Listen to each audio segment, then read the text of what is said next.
नमस्कार, मैं हूं अंशिता। शरद पवार अपनी पार्टी को टूटने से नहीं बचा पाए, पवार की पावर अपना कमाल नहीं दिखा पाई और अजीत पवार जो बार बार कह रहे थे कि मरते दम तक एनसीपी में रहूंगा, उन्होंने 2 जुलाई को महाराष्ट्र के डिप्टी सीएम के रूप में शपथ ले ली और खेल कर दिया। 1 साल भी नहीं बीता कि महाराष्ट्र में ये दूसरी बड़ी टूट हो गई। उद्धव की शिवसेना टूटने के बाद अब शरद पवार की एनसीपी भी आखिरकार टूट ही गई। अब सवाल ये उठ रहे हैं कि आखिर ऐसा क्यों हुआ, पार्टी क्यों टूट गई। कई लोग इसे एनसीपी के लिए बड़ा झटका भी मान रहे हैं, लेकिन क्या वाकई शरद पवार को नुकसान हुआ है या झटका लगा है, ये बड़ा सवाल है। तो इसका जवाब है नहीं। अब आप कहेंगे कि पार्टी टूट रही है और हम कह रहे हैं कि शरद पवार को इससे कोई फर्क नहीं पड़ने वाला है, बल्कि अब शिंदे सरकार में खींचतान बचने वाली है, वो भी जबरदस्त। आखिर कैसे, ये हम आगे बताएंगे, लेकिन पहले बात करते हैं कि हम ऐसा क्यों कह रहे हैं कि पवार को कोई झटका नहीं लगा है, बल्कि वो तो पहले से ही इसके लिए तैयार थे। उन्हें तो काफी पहले अंदेशा हो गया था कि अजीत पवार ऐसा ही कुछ करने वाले हैं। तभी तो अजीत पवार को उन्होंने राष्ट्रीय टीम में भी शामिल नहीं किया था, जबकि उनका नाम तो पार्टी अध्यक्ष की लिस्ट में था। लेकिन पवार ने दूर की सोच रखते हुए सुप्रिया सुले और प्रफुल्ल पटेल को पार्टी का कार्यकारी अध्यक्ष बना दिया और अजीत पवार को कहीं कोई जगह नहीं दी। सिर्फ ये ही नहीं, 28 जून को राजधानी दिल्ली में पार्टी की राष्ट्रीय महिला एवं युवा इकाई की बैठक हुई थी। इसमें भी अजीत पवार नजर नहीं आए थे, क्योंकि उन्हें बुलाया ही नहीं गया था। प्रफुल्ल पटेल ने कहा था कि अजीत पवार का मीटिंग में रहने का सवाल ही नहीं है, क्योंकि वो राष्ट्रीय पदाधिकारी भी नहीं है, वो तो प्रदेश के नेता प्रतिपक्ष हैं। उन्हें निमंत्रण भी नहीं दिया गया था।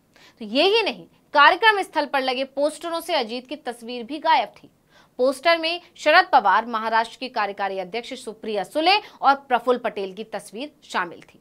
यानी साफ है कि एनसीपी ने ही अजीत पवार से दूरी बना ली थी।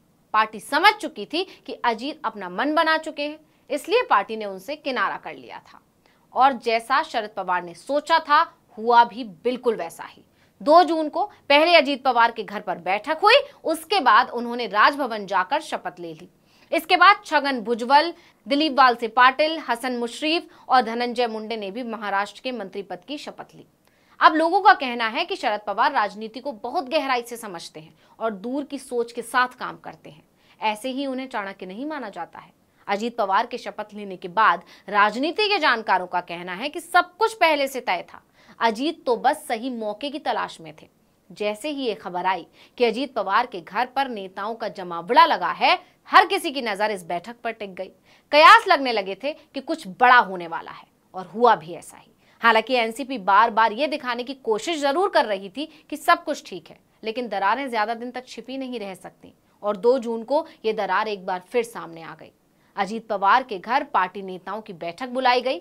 इस बैठक में पार्टी की कार्यकारी अध्यक्ष सुप्रिया सुले, प्रफुल्ल पटेल के अलावा दिलीप वालसे पाटिल, हसन मुश्रीफ, छगन भुजबल, किरण लहमाटे, नीलेश लंके, धनंजय मुंडे, रामराजे निम्बालकर, दौलत दरोड़ा, मकरंद पाटिल, अनुल बेणके, सुनील टिगरे, अमोल मिटकरी, अदिति तटकरे, अमोल कोल्हे, शेखर निकम, निलय नायक, ये नेता शामिल हुए। खास बात यह रही कि इस बैठक में सभी विधायकों ने एक सुर में मांग की कि छोटे पवार यानी कि अजीत पवार को पार्टी का प्रदेश अध्यक्ष बनाया जाए।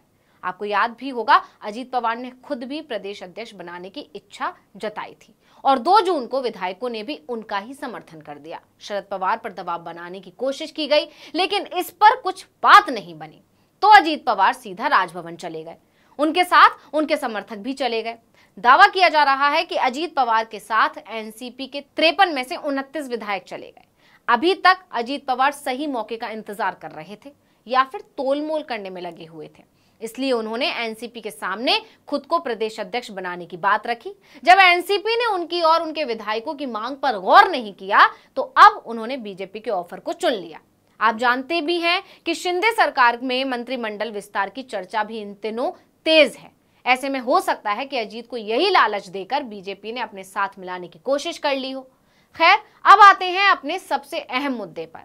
जानकारों का दावा है कि बीजेपी जिसे अपनी जीत समझ रही है, असल में ये उसके लिए बड़ी मुसीबत बन सकती है, क्योंकि मंत्रिमंडल विस्तार को लेकर पहले ही बीजेपी और शिंदे गुट के बीच खींचतान मची हुई है। इसके बीच में अब अजीत पवार और उनके विधायकों की भी एंट्री हो गई है। अब बीजेपी को दोनों को संभालना है। हालात ऐसे हो जाएंगे कि एक को मनाओ तो दूसरा रूठ जाएगा, क्योंकि शिंदे गुट तो पहले ही शिकायत करता रहा है कि बीजेपी मंत्रालय के बंटवारे में चालाकी कर रही है।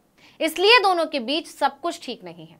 इसलिए अगर बीजेपी ने अजीत और उनके समर्थकों को खुश करने की कोशिश की तो ऐसा ना हो कि शिंदे गुट बिदक जाए। वहीं कुछ लोग इसे शिंदे गुट और खासकर सीएम शिंदे के लिए भी खतरा बता रहे हैं, क्योंकि अब बीजेपी के पास दूसरा विकल्प है। अगर शिंदे गुट जरा भी नजर टेढ़ी करेगा तो बीजेपी उनसे नमस्ते कर सकती है, देवेंद्र फडणवीस को सीएम और अजीत को डिप्टी सीएम बना सकती है। लेकिन इसके लिए भी बीजेपी को अभी लंबी प्लानिंग करनी पड़ेगी, क्योंकि आज की स्थिति में बीजेपी को अभी भी शिंदे गुट की जरूरत है।